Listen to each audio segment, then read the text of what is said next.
One of the many benefits of late-stage capitalism is that it's always creating new and innovative ways for people to ruin their lives. And the newest trend that people are choosing to do this with is gambling. The newest trend, but Mickey, gambling has been around literally forever. You're just finding another thing to complain about. You're not even making any sense anymore.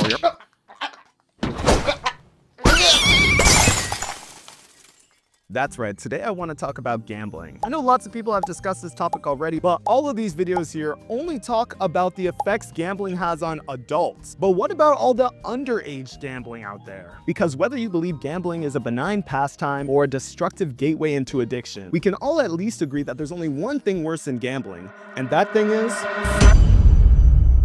children. No.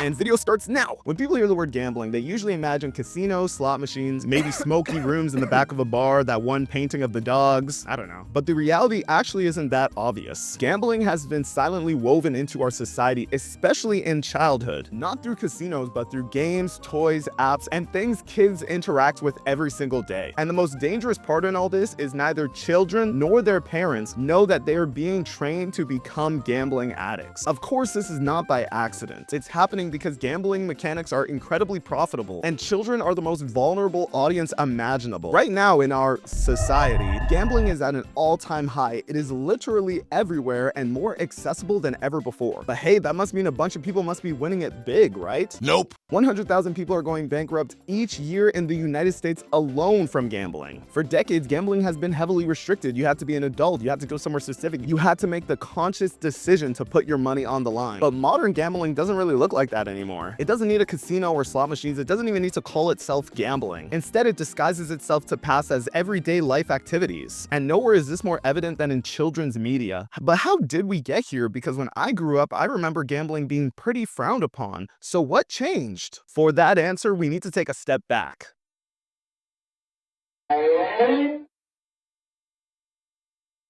I'm just kidding. We need to take a couple more steps back than that. It's true that gambling has existed basically since the creation of money, but at least in the West, it's been criminalized for quite a while now. For decades, sports betting wasn't really allowed in the United States. In 1992, the US government passed a law called the Professional and Amateur Sports Protection Act, or PPAP. PPAP? No!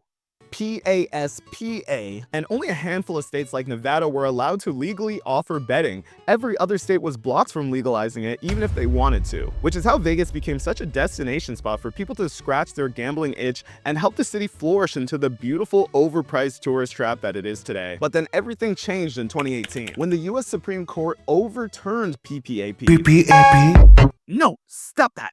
PASPA, ruling that the federal government couldn't stop states from deciding their own gambling laws. Of course, they only did this because big betting companies were the ones paying the politicians to change this, but what else is new, right? Just like how people didn't know cigarettes were bad for you until we started seeing the effects years later, we are now starting to see the true effects of this overturned law, and it is not looking good. This overturn created a gold rush of sorts, because there's now a new industry for these grubby little money-hungry businessmen to get their hands on. And oh boy, were they getting frisky with it. This one decision burst the door open. Suddenly, states were free to legalize sports betting if they wanted the tax revenue, and oh boy, did they want it bad. Within just a few years, dozens of states legalized sports betting, and an entire industry rushed in to claim territory before anyone else could. This is when companies like DraftKings, FanDuel, BetMGM, and too many to name exploded. They were on a mission to reshape a society that had gambling heavily stigmatized and normalize gambling as fast as possible. Hundreds, Nope. thousands, Nope. millions, Nope.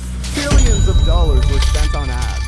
Sports broadcasts were flooded with odds. Leagues that once claimed gambling threatened integrity suddenly became an official partner. Because it seems that absolutely no one can resist that sweet, sweet gambling money. I love you. I want to take you away from all of this. And I do mean no one. Every celebrity you know, like literally every celebrity you know, has at least done one ad with these companies because they pay just that damn good. Drake is already basically a billionaire, but not even he can deny that sweet steak money, so much that he's basically turned it into his entire personality. This is my alter ego. Anita Max Win.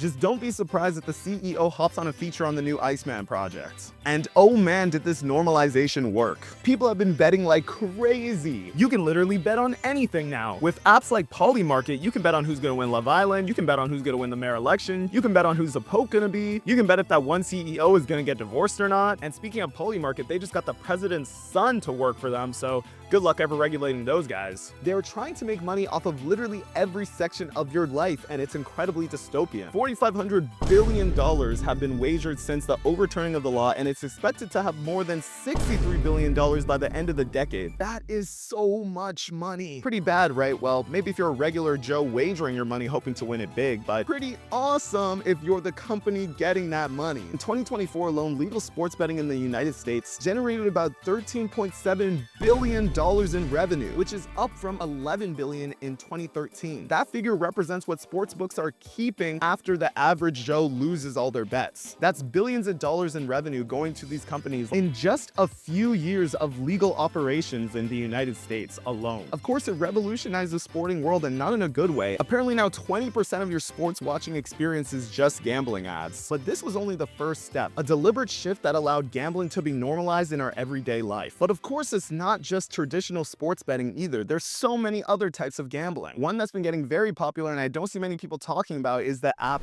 Rainbet. For those who don't know, Rainbet is an online crypto-based gambling platform that offers casino games, sports betting, and live stream style betting features, often operating in a legal gray area compared to regular sports books. Because technically offshore gambling like Rainbet isn't even illegal in the United States. But it's sort of like jaywalking, where it's illegal, but America's government doesn't really care that much about it, because obviously they're too busy dealing with real criminals like 5-year-old brown kids. So people still use Rainbet all over the country anyways. But you know where Rainbet is legal? Canada, baby!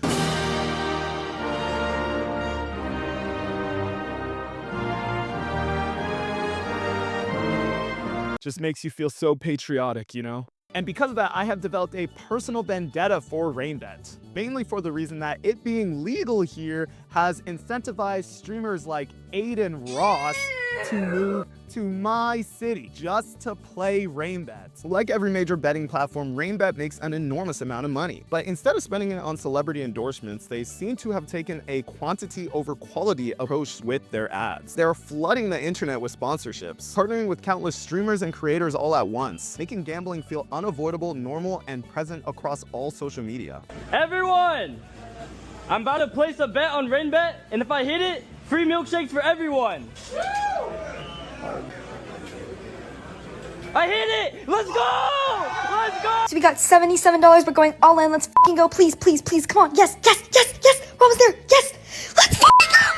Let's fucking go, guys. We finally won, and it actually didn't work for nothing this time. I honestly think that mines might be the method, but let me know what you guys think, and stay tuned for day 4 because I have another shift tomorrow.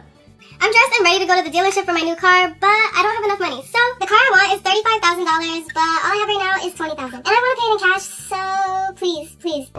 $200 or double it on Rainbet. Which one are you trying to do? And I don't know what these brand partnership emails are like, but it almost seems like they're asking these creators to make the worst possible content and then just throw Rainbet somewhere in there. I want to show you guys a quick video. It's gonna be a hard watch, but just stay with me for a second.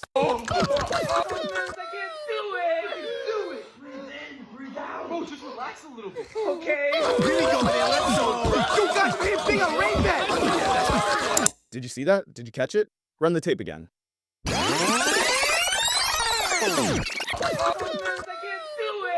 do it. Breathe in, breathe out. Bro, just relax a little bit. Okay. Here we go, man. Let's go. You guys are hitting big on Rainbet. This is a Rainbet ad? You guys approve this? You guys want to be associated with this? This is a multi-million-dollar company, by the way. Rainbet genuinely will sponsor anybody, but it's very clear that these sponsorships are targeted towards children, because there is absolutely no way anybody over the age of 12 enjoys these. And they do this because children fall into their customer demographic. But Mickey, don't you have to be at least 19 years old to play Rainbet? I hear you saying. Yes, you do have to be of age to play Rainbet, but I say technically because they don't really have any age checks whatsoever servers, so it's real easy to play, spend money, and lose money even if you are underage. Which of course, throwing gambling ads in children's content is disgusting and weird, but it's far from the first time we've seen something like this. It's really all over. Take a look at Roblox. Roblox is one of the biggest gaming platforms in the world, tens of millions of daily users, majority of which are children. Now, Roblox will tell you that gambling isn't allowed on their platform, and technically, that's true. There's no official casinos built into Roblox by the company itself, but that answer completely ignores how gambling actually exists in practice through Robux. Robux, if you don't know, is Roblox's virtual currency that of course you need real money to purchase. And of course you can buy it on cosmetics, abilities, access to games, and increasingly systems that look a lot like gambling. Spin the wheels, mystery boxes, randomized rewards. You never know what you're gonna get, but you're always encouraged to try one more time. And when you inevitably lose, the solution is the same. Go upstairs and just borrow your mommy's credit card and buy more Robux. And that's when third-party illegal casinos come into play. A child can go to one of these illegal gambling websites, the popular ones being Blox Flip, Blox Moon, or RBLX Wild. They sign in using their Roblox account with no age verification necessary. Once logged in, the casino transfers Robux out of the child's accounts and converts it into real gambling chips. Those chips can then be used on games like slots, roulette, blackjack, all the games that you would find in a real casino. If the child wins, they can cash out in Robux again, or worse, cryptocurrency, which can be converted into real money. I was probably on TikTok scrolling one day and I saw make Robux fast kind of things going on. He lost about 20,000 on one hand of roulette and he was regretting it so bad. He started saying he was gonna himself. I know for a fact it said I wagered about 15 million. Robert, which isn't his real name, started gambling on these illegal casinos in the US when he was just 14. He thinks he's gambled around £150,000 in total. At this point, you really can't make the excuse that it's just kids messing around in a game. It's unlicensed, unregulated, underage gambling involving real financial loss. And children are doing it every single day. Since launching in 2022, Blox Moon users have lost over $11.4 million. And that's just one of these sites. Blox Flip, the largest of them all, pulled in 2.7 million visitors every single month. And these casinos are very well aware of the age of their audience. How many were there in your kind of group doing that? 15 to 20 people. And were they all your age? Yeah, most of them were under 17. Mostly everyone was under 17. Do you think that the casinos that you were using know that there are people your age using them? Oh, of course they do. You could just join the Discord servers and there'd be people talking about their ages willingly. We'd be like, oh, I'm this amount of years old. And, they're just like, just casual conversations. The moderators, the developers of the site, they didn't care. Nobody cared. These rely entirely on the Robux economy, and even courts have recognized that Robux have real-life value, and even kids can lose actual money. This has led to lawsuits and heavy criticisms, with parents arguing Roblox doesn't do enough to stop these systems, while still heavily profiting every time a Robux is purchased, win or lose. Roblox has created a digital playground for children. So they have a duty to these kids. They have a duty to keep the kids safe.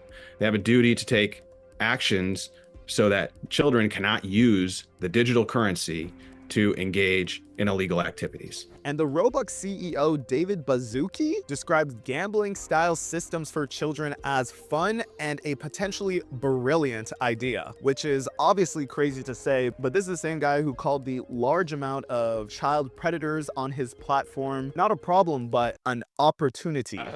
So what can you really expect from him? And this is just a prime example of how society views gambling for kids. It's like we're giving children micro doses of gambling in their everyday lives. Even the whole Labubu phenomenon was basically just gambling. Labubu dolls are the latest trend fueled by TikTok. And experts are now asking whether the tiny toy is a pathway to gambling. Labubus, like all mystery boxes, use gambling mechanics. The agony, the ecstasy, and all over a doll. Created by a Hong Kong artist and sold by Chinese retailer Pop Mart, Labubus have become the latest must-have item, spawning thousands of hours of TikTok content. Labubus and other blind boxes might not look like gambling, but they basically are. You're not buying a specific toy, you're buying the chance of getting one. The real product isn't the figure, it's the excitement and rush that comes from opening the box, not knowing what's inside. But obviously for kids, this is especially dangerous. This is how gambling habits become normalized before a child even places a bet. By the time these kids are old enough to access sports betting, loot boxes, or online casinos, the behavior already feels familiar. They've been trained to accept chance-based spending as entertainment. That anticipation, the hope of pulling one that you haven't gotten yet, and the disappointment of pulling one that you already have, promoting you to spend more money to buy another one for the chance of getting one that you actually like. These are the exact same emotions that gambling relies on, just repackaged as a collectible figurine for children. Unboxing these blind toys in the collection, and it creates a dopamine hit, and that dopamine hit makes us feel good. That same pleasure and anticipation which feeds addictive actions. This is similar to gambling behaviours because there's an element of surprise and unpredictability, which leads to excitement. Even Mr.Beast had to get in on this underage gambling adjacent market with the release of his Beast Labs Toy Swarm collection. It works the same way as Labubu's, mystery boxes, exclusive rare items, and artificial scarcity that incentivizes buying more and more until you finally get what you want, all while encouraging kids to collect them all. And on top of that, they are just so ugly and soulless. Like, at least Labubus are ugly, but they're kind of lovable ugly. These are just scribbles. These are just a child's scribbles turned into a product. You might be wondering why they want to suck kids into gambling so bad. Well, the short answer is that kids are kind of dumb. I mean, children's brains aren't yet wired to handle gambling. Kids don't really understand the full grasp of the probability and long-term loss and the fact that the system is designed for you to lose. So of course, those are prime customers, baby. But what they do understand is anticipation, hope, and excitement.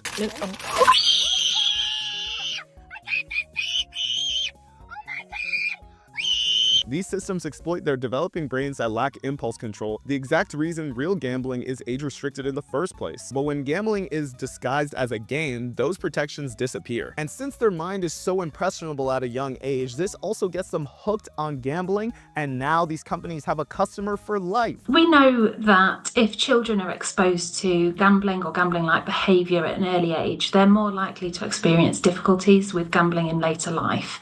We know that people who come through to adult treatment services for gambling disorder tend to report having started gambling earlier and had that early exposure to gambling. It's really just a simple investment if you think about it. I mean, look who's talking. They got me when I was a kid. I'm using a Pokemon card as a mic, for Christ's sakes. Not just any Pokemon card, mind you. This is a Surfing Pikachu VMAX, so talk to me nice, please. But it took a lot of gambling to pull this. This wasn't no common pull, I'll tell you that much. I mean, Pokemon cards and trading card packs in general are built entirely on chance, and you can usually just buy any card you want from third-party sellers pretty easily, but where's the fun in that?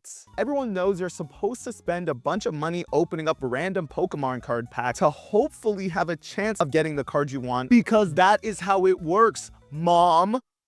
Sorry, got a little too real. I understand why so many people are into gambling right now, even though the majority of people just lose all their money. It's because it's really fun. The adrenaline, the anticipation, the thrill of a gambling high after getting your first win. I'm no stranger to gambling. I've been to a casino once or twice. Gambling is not some get-rich-quick scheme or a way to pay off your debts. It's entertainment and can be fine as long as it's done responsibly, but it should never be done by kids. You know, the people that are known for being irresponsible. Gambling should never be anywhere around kids, because it's one of the easiest ways to become addicted and one of the hardest to escape. Children don't understand odds, long-term losses, or risks the way that adults do, and their brains are far more vulnerable to reward loops built on excitement and near misses. And what starts as just fun can quickly turn into compulsive behaviors, teaching kids to chase losses and associate spending money with emotional relief. For many people, gambling does more than just waste money. It destroys relationships, leads to debts, bankruptcy, and can spiral into a mental health crisis. Exposing kids to gambling, even in subtle forms, is more than just harmless entertainment. It's training that could ruin their lives forever. Anyways, guys, if you enjoyed this video, make sure to like and subscribe, and I'll see you guys next time. Thank you.